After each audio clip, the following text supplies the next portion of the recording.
د خصي حیوان قرباني روا ده وکنه او قرباني کېږي. کوم حیوان چې خصي وي فقهاء کرام رحمهم الله لیکلي نو د هغې غوښه هم وی خوږه وي نو قرباني یې جایز ده. د شن حیوان قرباني جایز ده چې کوم حیوان شن وي او هغه بچي نه زېږوي نو په هغې باندې هم قرباني جایز ده، هېڅ مشکل په دې کې نشته. حملدار حیوان قرباني روا ده وکنه. دو خبرو ته خیال لرئ. یو غوا مو مثال واخیستله، اول خو دا کوشش کوئ چې حملداره حیوان مخلئ، قرباني خو کېږي خو که تا ته دا معلومات وي چې دا حملداره دی او بچی دی په نس کې نو کوشش دا کوئ چې هغه مخلئ خو قرباني کېږي بدون د شک شبهې نه. دویمه خبره دا ده چې کله تا حیوان واخیست او په دې کې حلاله ده چې وکړه بچی راو نو دوه خبرې دي. که بچی چېرته مړ خو خبره ختمه ده او که بچی چېرته ژوندی و نو هغه باندې به هم چاړه راکش کې بسم الله الله اکبر به ووایي ورباندې. امام ابو حنیفه رحمه الله رایه دا ده نو هغې باندې به هم چاړه راکش کې حلال به یې کړي خو غوښې په خپله باندې هم خوړلی شي نور ته یې هم ورکولی شي، هېڅ مشکل نشته. کوم حیوان کې چې رسولی وي د دې قرباني روا دی یا نه او قرباني کېږي ورباندې ښه داخلي مسله ده دا نه پکې هېڅ مشکل نشته، په هغې قرباني جایز ده. حیوان چې ړوند وي قرباني جایز ده یا نه؟ حیوان چې ړوند وي نو په هغې باندې قرباني بیا نه کېږي ښه هغې نه به ځان سره عیبجن حیوان به نخلي. حدیث مبارک کې د هغې نه معنی راغلی ده نو دا ړوند چې حیوان ړوند وي په هغې باندې قرباني نه کېږي. یوې جنې ته خلک د رشتې لپاره راځي او بیا نه راځي، خلک وایي بخت یې بند نه، دا خبره صحیح نه، دا د دې زړو ښځو خبرې دي. دا زړې ښځې نه دي، دوی دا د ځان نه دا مسایل درته ذکر کوي د فلانکۍ بخت بند او بیا ګرځي په تعویزګرو باندې او په سکانو باندې او په هندوانو باندې ولا د فلانکۍ بخت چا تړلی ده او بس دې ته تعویز پکار ده او دې ته دا بس الله پاک په پرې ورحمېږي عورت.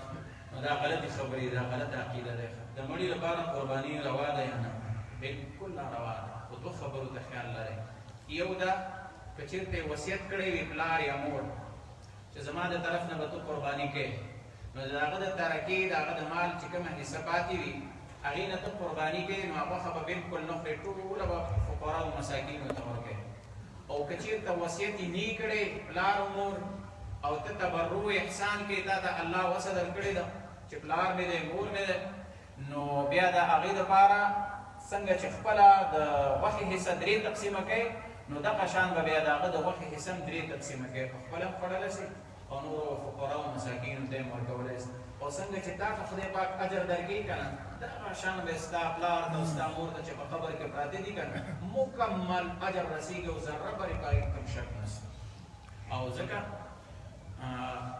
حضرت حنش رضی الله تبارک وتعالی فرمایي رأيت عليا رضي الله عنه يضحي بكبشين. دې مبارک فرمایي وی ما علي صاحب ولیده چې 2 پسونه یې حلالول.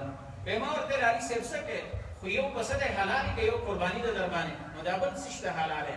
وی دا راته وفرمایل چې دا زه د جناب محمد رسول الله صلی الله علیه وسلم دپاره ځکه د نبي علیه السلام مبارک هم حق دی که موږ او تاسې چې چاته الله وسه ورکړي. نبي علیه السلام به هر کال د امت دپاره قرباني کوله نو یو ځان دپاره حلالوم او بل د نبي صلی الله علیه وسلم دپاره. هلکه دا خو بس جواب شو درته نو د نبي علیه السلام لپاره قرباني جایز ده یا نه؟ بلکل جایز ده. لکه دا مخکې مې چې درته ویل یو مال دی واخیست نو په هغې کې یوه حصه د نبي صلی الله علیه وسلم د نوم لپاره هم کولی شي او یا یو مستقل چې الله وسه درته درکړي بس هم واخیستلی شي د نبي علیه السلام مبارک دپاره بدون د شک او شبهې نه قرباني جایز ده. په غټ مال کې څومره کسان شریکېدی شي 2 نفره دونه اضافه نشي شریکېدلی. که جفت وي او که طاق وي جایز دی. 2 نفر باندې هم کېږي غټ مال، 3 باندې هم کېږي، 4 باندې هم کېږي، 5 باندې هم کېږي، 6 باندې اخري 2 نفره 8 او 9 دا په غټ مال کې نشي شریکېدلی. که جفت وي که طاق وي 2 ښکته هغې باندې کېږي. والدینو لپاره قرباني جایز ده یا نه چې وفات ما مخکې درته ویل چې هغې لپاره ته قرباني کوي بدون د شک او شبهې نه پلار او مور لپاره قرباني جایز ده. یو سړی لمونځ کوي او په لمانځه کې یو خوا بله خوا ګوري لمونځ یې کېږي که نه کتل درې قسمه دی ښه یو کتل روا دي یو مکروه دي یو مفسد دي روا کتل لا دي چې امام ولاړ دی نو امام دا د سترګو په کنجو باندې داسې کتلی شي مثلا د پورته کېږي دویم رکعت خو دلته شک پیدا شو چې دا مې اوس اول رکعت دی که دویم رکعت دی نو دا په دې سترګو په کنجو مقتدیانو ته کتلی شي چې دا کیلي وکړي اوچتېږي ښه نو دا کتل دا روان دي دویم کتل مکروه دي چې سړی په لمونځ ولاړ وي داسې ګوري دا بیا مکروه دي ښه او مفسد دا دی چې سړی بالکل داسې مخ راواړی ښه نو دې سره بیا مونځ فاسدېږي مونځ ته چې ودرېد کله دې چې لاس پټړه که نه که مونږ چې لاسونه دلته کړو که نه د دې په مطلب پوهېږي چې یا الله ما تا ته ځان پټړه زه به ستا په حکم ځان خلاصوم او بیا به ځان څه کوم سجدې ته به ګورې چې ولاړ یې هغه کوم ځای کې چې ستا سجده راځي هغه ځای ته ګوره او د آخرت سوچ او فکر کوه چې دې ځمکې ته به یې ورځ ورځم او کله چې ولاړ یې او بیا ته رکوع ته ځې نو دې قدمونو ته دې ګوره چې روح به مې د دې ځای نه همداسې راځي حرکت به کوي او بیا چې کله ته سجدې ته لاړ شې نو بیا به د دې نرمۍ پسې ته ګورې که نه چې قبر ته بې کوز کړي که نه نو 2-3 ساعته وروسته د انسان چې خرابېږي نو دا ځای نه بس اوبه یې راشي پزه خرابېږي بدن کې سپین سپین ټاکې پیدا شي نو اول به زما دا پزه خرابېږي ځکه د انسان شناخت خو دې نه کېږي معرفت کوه او بیا چې کله ته په قاعده کې کښېنې نو دې ځای ته دې زړه ته دلته ګوره چې زما روح به دلته راځي نو ته به د وسواس شبهاتو نه خلاص یې سوچ او فکر به دې ټوله جزاک الله خیرا د شیخ رضوان الله مکمل ویډیوګان یوټیوب چینل کې کتلی شئ او چینل سبسکرایب کړئ. سلام علیکم.